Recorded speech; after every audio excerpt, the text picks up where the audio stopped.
नमस्कार साथीहरु, स्वागत छ नयाँ भिडियोमा। आजको यस भिडियोमा चाहिँ हामी बीबीएस सेकेन्ड इयर अन्तर्गत रहेको फाइनान्स सब्जेक्टको चाहिँ पीयू एक्जाम 2076 सालमा सोधिएको क्वेशनको चाहिँ सोलुसन लिएर आएका छौं। र हामीलाई पहिलो नम्बरमा चाहिँ के सोधिएको छ त क्वेशनमा हेर्ने, where do finance graduate may seek career opportunities भनेको जुन हामीहरुको वित्त क्षेत्रमा हैन फाइनान्स सेक्टरमा चाहिँ स्नातक हासिल गरेका मानिसहरूले कस्ता क्षेत्रहरुमा आफ्नो करियर अपर्चुनिटी चाहिँ खोजी गर्छन् भनेर यो क्वेशनले सोधेको। र त्यसको एन्सर चाहिँ रहेको छ वित्त क्षेत्रमा स्नातक हासिल गरेका मानिसहरूले निम्न क्षेत्रमा करियर अपर्चुनिटिज खोजी गर्छन् हैन।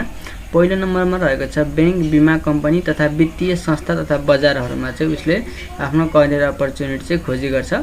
र दोस्रोमा सरकारी क्षेत्रमा हैन, र यसको अन्य पनि हुन्छन् र यो चाहिँ हामीले 2 मार्क्समा मात्रै सोधिएको हुनाले हामीले दुईटा लेख्ने पुगिहाल्छ।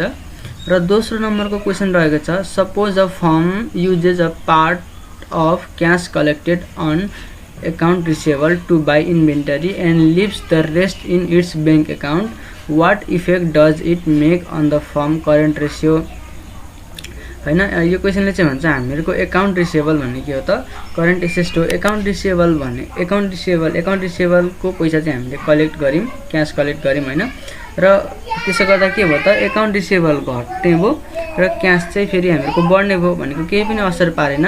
दुईटै हामीहरुको करेन्ट एसेट हो, एउटा घट्दा अर्को बढ्यो भनेपछि यहाँ हामीलाई केही पनि असर पारेन। हामीले क्याश चाहिँ कलेक्ट गरेको छौं अकाउन्ट रिसिभेबलबाट। र अब त्यो पैसा चाहिँ के गर्यौं, हामीले इन्भेन्टरी किन्यौं। इन्भेन्टरी किन्दा इन्भेन्टरी बाइ गर्दा के भयो त, हामीहरुको क्याश त गयो, तर जति क्याशको त्यति अमाउन्ट बराबरको इन्भेन्टरी त हामीसँग आयो भनेको दुईटै करेन्ट एसेट हो, यहाँ पनि केही असर पारेन। र अरु जुन बाँकी पैसा थियो त्यो चाहिँ हामीले बैंक अकाउन्टमा लगेर जम्मा गर्दियौं हैन। हामीहरुको क्याश बैंकमा लगेर जम्मा गर्दा त हामीहरुको यहाँ पनि हामीहरुको करेन्ट एसेटमा केही पनि असर भएन हैन। क्याश घट्यो, बैंक बढ्यो भनेको दुईटै करेन्ट एसेट हो, केही पनि असर परेन। र what effect does it make on the firm current ratio भन्छ। अब केही पनि असर परेन भनेर लेख्दिने, no effect in current ratio भनेर लेख्दिने भइहाल्छ। त्यसपछि तेस्रो नम्बरमा हामीले सोध्छ, Rita established a scholarship scheme that promise to pay needy student ₹1,80,000 per year forever हैन। यो चाहिँ हामीलाई फरएभरको केस दियो, पर्पेचुअल पेमेन्टको कुरा गर्छ हैन। यसले चाहिँ हामीलाई फरएभर भन्ने बित्तिकै जहिले पनि पर्पेचुअल हुन्छ, टाइम पिरियड नभएको। र हामीलाई भन्छ, how much she should deposit today to get this perpetual payment if the required interest rate is 12% हैन। यदि उसले चाहिँ प्रत्येक वर्ष चाहिँ हैन 1,80,000 पाउनु छ भने उसले वर्तमानमा हैन अहिले चाहिँ कति रुपैयाँ पैसा जम्मा गर्नुपर्छ भनेर क्वेशन सोधिरहेको छ, जहाँ चाहिँ हामीहरुको इन्ट्रेस्ट रेट अथवा केडी अथवा आई चाहिँ भने पनि त्यो 12% छ अरे। र अब हामीले यस्तो अवस्थामा पर्पेचुअल पेमेन्टको अवस्थामा हैन, पर्पेचुअल भन्ने बित्तिकै हामीले जहिले पनि पेमेन्टलाई चाहिँ केडी ले चाहिँ भाग गरेर त्यसको प्रेजेन्ट भ्यालु निकाल्न सक्छौं। अब हेर्ने त यहाँ हामीहरुको पर्पेचुअल पेमेन्ट कति छ, 1,80,000, required rate of return KD 12% छ, प्रेजेन्ट भ्यालु हामीले निकाल्नु पर्ने, क्याल्कुलेसन गर्नुपर्ने। र अब हामीले प्रेजेन्ट भ्यालु क्याल्कुलेसन गर्नको लागि पेमेन्ट बाइ केडी गर्नु पर्यो। यो चाहिँ कस्ता अवस्थामा हामीहरुको क्याश फ्लो चाहिँ पर्पेचुअल पेमेन्ट हो भने हामीले यो फर्मुला लाउने हो। र पेमेन्ट भनेको 1,80,000, अब केडी त 12% छ, 12% हामीले डाइरेक्ट राख्न मिल्दैन, यसलाई चाहिँ हामीले डेसिमलमा चेन्ज गरेर राख्नु पर्ने हुन्छ। त्यो चाहिँ 0.12 आउँछ। र यति भाग गर्दाखेरि चाहिँ 15 लाख रुपैयाँ चाहिँ हामीले जम्मा गर्नुपर्ने रहेछ। अनि यसको एन्सर लेख्दिने, she should deposit ₹15 lakh today to get ₹1,80,000 forever भनेर यसको एन्सर लेख्दिने हैन। अब हेर्ने त चौथो नम्बरको क्वेशन के छ, suppose you invested ₹35,000 in stock A. हामीले स्टक ए मा चाहिँ 35,000 लगानी गर्यौ, दैट हैज बीटा अफ 0.8, त्यसको बीटा चाहिँ कति छ, 0.8 छ। अनि फेरि भन्छ and ₹40,000 in stock B. Stock B मा चाहिँ 40,000 हामीले इन्भेस्ट गर्यौं, र त्यसको बीटा चाहिँ कति छ त, बीटा कोएफिसिएन्ट 1.4 छ। र what is your portfolio beta, हामीलाई पोर्टफोलियो बीटा सोधिरहेको छ। अब पोर्टफोलियो बीटा निकाल्ने फर्मुला के हो त, हामीले स्टक ए को वेट र स्टक ए को बीटा, त्यसपछि स्टक बी को वेट र स्टक बी को बीटालाई हामीले गुणा गरेर दुईटालाई जोड्नु भने पोर्टफोलियो बीटा आइहाल्छ। र अब वेट निकाल्नु पर्यो हैन। वेट निकाल्नको लागि वेट अफ स्टक ए भन्ने जम्मा भनेको 75,000 हो, 40,000 र 35,000 जोड्दा 75,000 र ए को वेट निकाल्नको लागि ए को इन्भेस्टमेन्टलाई माथि राख्ने र टोटलले भाग गर्ने। यसको वेट 0.4667 आइहाल्छ। त्यसपछि weight of stock B, stock B को वेट निकाल्नको लागि के गर्नु पर्यो त स्टक बी को इन्भेस्टमेन्ट एमाउन्ट राख्नु पर्यो र टोटलले भाग गर्नु पर्यो। यसो गर्दाखेरि चाहिँ 0.5337 आउँछ र बीटा त हामीले क्वेशनमा दिएको छ, ए को 0.8, बी को 1.4 र अब पोर्टफोलियो बीटा निकाल्नको लागि वेट ए को वेटसँग ए को बीटा गुणा गरिदिने अनि प्लस बी को वेटसँग बी को बीटा गुणा गरिदिने। यसो गर्दाखेरि चाहिँ 1.12 चाहिँ हामीहरुको पोर्टफोलियो बीटा आउने रहेछ। अब यसै गरी हेर्ने त 5 नम्बरमा हामीलाई क्वेशन सोधिरहेको छ, how does value of a discount bond change over the time if all other things remain the same भन्छ हामीलाई।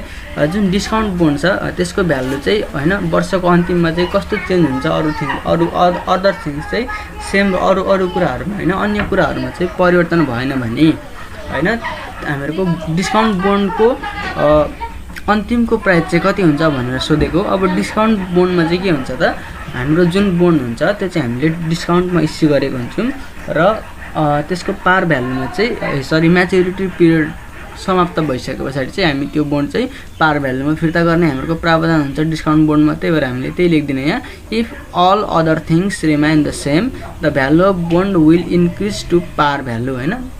डिस्काउन्ट बोन्ड चाहिँ के हुन्छ त सुरुमा 1000 भन्दा तलको प्राइसमा हैन सस्तोमा हामीले इस्यु गरेको हुन्छौं र म्याच्युरिटी पिरियड चाहिँ पुरा हुँदाखेरि त्यसको प्राइस चाहिँ बढेर 1000 हुन्छ भनेर लेख्दिने। त्यसपछि हामीलाई 6 नम्बरमा what are the key factors affecting cost of capital, हामीहरुको कस्ट अफ क्यापिटललाई हैन प्रभाव पार्ने की फ्याक्टरहरु के हुन् भनेर हामीलाई क्वेशन सोधिरहेको छ र अब यसको एन्सर चाहिँ छ इन्ट्रेस्ट रेट, हामीहरुको इन्ट्रेस्ट रेटले प्रभाव पार्छ। दोस्रो ट्याक्स रेट, क्यापिटल स्ट्रक्चर कस्तो छ त्यसले पनि प्रभाव पार्छ, डिभिडेन्ड पोलिसीले पनि, रिस्कले पनि हैन, इन्भेस्टमेन्ट पोलिसीले, यी कुराहरुले चाहिँ हामीहरुको कस्ट अफ क्यापिटललाई चाहिँ प्रभाव पारिरहेको हुन्छ। हामीले 2टा देखि 3टा सम्म लेख्दा भइहाल्छ, धेरै लेख्नु पर्दैन, यो 2 नम्बरको मात्रै हो। त्यसपछि हेर्ने त 7 मा हामीलाई why NPV method is prefer over IRR भनेर क्वेशन सोधिरहेको छ। आईआरआर भन्दा एनपीबी चाहिँ किन प्रिफर गरिन्छ भनेर क्वेशन सोधेको यो। अब हेर्ने त शेयर होल्डर्स वेल्थ अधिकतम पार्नु कुनै पनि संगठनको मुख्य उद्देश्य हो हैन। जुन कम्पनीको शेयर होल्डर्स छ, शेयर होल्डर्स वेल्थ हैन, शेयर होल्डर्स चाहिँ उले अधिकतम पार्नु कुनै पनि एउटा फर्मको चाहिँ मेन उद्देश्य हो। र अब एनपीबी र आईआरआर मध्ये हैन एनपीबी ले चाहिँ शेयर होल्डर्स को वेल्थमा चाहिँ अधिकतम अथवा म्याक्सिमम पार्छ, त्यसैले एनपीबी उत्तम मानिन्छ। के रहेछ त कुनै पनि फर्मले चाहिँ हैन आफ्नो शेयर होल्डर्सको वेल्थलाई चाहिँ म्याक्सिमाइज पार्न चाहन्छ र त्यो म्याक्सिमाइज पार्ने कामले चाहिँ एनपीबी ले मात्रै गर्छ, आईआरआर ले गर्दैन। त्यही भएर एनपीबी चाहिँ हामीहरुको राम्रो मानिन्छ अथवा उत्तम मानिन्छ भनेर लेख्ने भइहाल्यो। त्यसपछि हेर्ने त अब 8 नम्बरमा हामीले के भन्छ, suppose a sales company sales increase by 10%, एउटा कम्पनीको सेल्स चाहिँ कति पर्सेन्टले बढ्यो अरे 10%ले बढ्यो। त्यसपछि ईबीआईटी मा चाहिँ कति पर्सेन्टले परिवर्तन भयो 25%ले, सेल्स बढेको कारणले चाहिँ ईबीआईटी मा 25%ले परिवर्तन भयो अनि नेट इन्कममा चाहिँ 50%ले परिवर्तन भयो अरे। त्यसपछि हामीलाई degree of operating leverage DOL सोधिरहेको छ, degree of financial leverage DFL सोधिरहेको छ। अब हेर्नु त डीओएल निकाल्ने फर्मुला के हो त, percentage change in EBIT divided by percentage change in sales. अब यो पर्सेन्टेज चेन्ज इन ईबीआईटी कति छ त माथि 25% छ र पर्सेन्टेज चेन्ज इन सेल्स 10% छ, भाग गर्दाखेरि 2.5 टाइम्स चाहिँ आउने भयो डीओएल। र डीएफएल पनि त्यसरी नै, यसको फर्मुला के हो त percentage change in net income divided by percentage change in EBIT. Percentage change in net income कति छ 50% र पर्सेन्टेज चेन्ज इन ईबीआईटी 25% छ, यो 2 टाइम्स चाहिँ डीएफएल आउने रहेछ। हामीले डीओएल र डीएफएल निकाल्नको लागि चाहिँ यसको फर्मुला हामीले आउँछ भने हैन, यसको पर्सेन्टेज भएको फर्मुला आउँछ भने हामीले सजिलैसँग चाहिँ यसबाट चाहिँ 2 मार्क्स चाहिँ अब्टेन गर्न सक्छौं हैन। र अब यहाँ लेख्दिने degree of operating leverage is 2.5 times and degree of financial leverage is 2 times हैन। ए आको कुरा हामीले लेखेको यहाँ, त्यो कुनै गाह्रो कुरै भएन।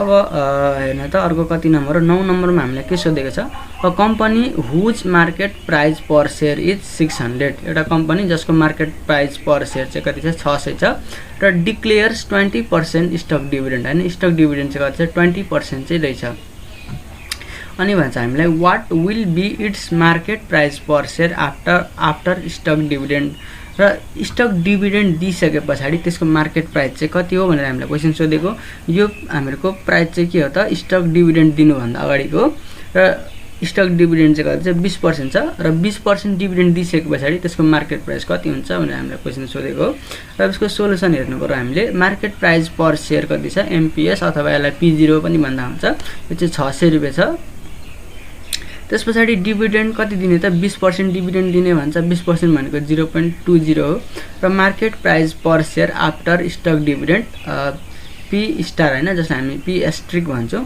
यो चाहिँ market price per share after stock डिभिडेन्डलाई चाहिँ हामी यो साइनले चाहिँ डिनोट गर्छौं र हामीलाई यो क्याल्कुलेसन गर्नु भनेको हो हैन पी एस्ट्रिक अथवा स्टार के भन्छौं हामीलाई र पी स्टार क्याल्कुलेसन गर्नको लागि यसको फर्मुला एमपीएस अथवा यसलाई हामी पी0 पनि भन्छौं डिवाइडेड बाइ 1 प्लस डिभिडेन्ड गर्ने र एमपीएस 600 छ अनि 1 को 1 भइहाल्यो डिभिडेन्ड 20% छ त्यो भनेको 0.20 हो र कति आउँछ त यति गर्दा 500 रुपैयाँ चाहिँ हामीहरुको market price per share after stock dividend चाहिँ आउने रहेछ अब हेर्न त हामीहरुको लास्टको क्वेशन होला सायद यो 10 नम्बर लास्टको क्वेशन हो what is the cash conversion cycle of a firm हैन हामीले चाहिँ क्याश कन्भर्जन साइकल जसलाई हामी सर्टकटमा सीसीसी भन्छौं यो क्याल्कुलेसन गर्नु भनेको छ जहाँ हामीलाई कन्डिसन दिएको छ a firm with 30 days in inventory conversion period 30 दिन चाहिँ हामीलाई इन्भेन्टरी कन्भर्जन पिरियड दिएको छ त्यही भएर हामी यहाँ लेखेको inventory conversion period ICP = 30 days अनि त्यसपछि 20 days in receivable collection period हामीलाई के दिएको छ त रिसिभेबल कलेक्सन पिरियड आरसीपी दिएको छ 20 दिन एन्ड 10 डेज के भन्छ त हामीलाई and 10 days in payable deferral period अनि हामीलाई चाहिँ पेबल डेफरल पिरियड चाहिँ पीडीपी 10 दिन दिएको छ र यहाँनिर हामीले के निकाल्नु पर्ने सीसीसी क्याश कन्भर्जन साइकल निकाल्नु पर्ने अनि फेरि हामीलाई जोड्दै what is its working capital financing requirement if it needs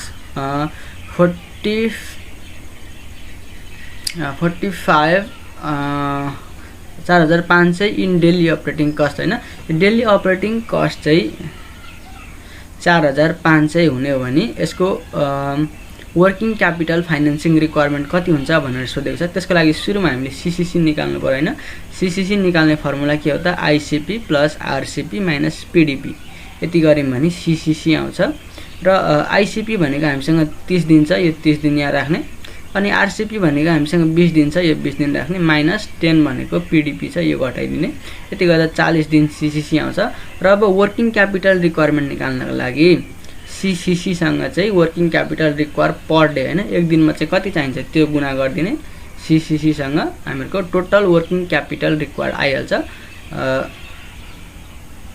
1,80,000 रुपैयाँ चाहिँ हामीलाई चाहिने रहेछ हैन र यो चाहिँ हामीहरुको 76 सालमा सोधिएको क्वेशनको चाहिँ कम्प्लिट सोलुसन भयो आई होप तपाईहरुलाई चाहिँ यो भिडियो केही हेल्पफुल हुनेछ यदि यसको नेक्स्ट पार्ट हैन यसको पार्ट बी चाहिँ चाहिएमा कमेन्ट बक्समा कमेन्ट गर्नु होला र भिडियो कस्तो लाग्यो हैन राम्रो लागेमा भिडियोलाई चाहिँ एक लाइक गरिदिनु होला।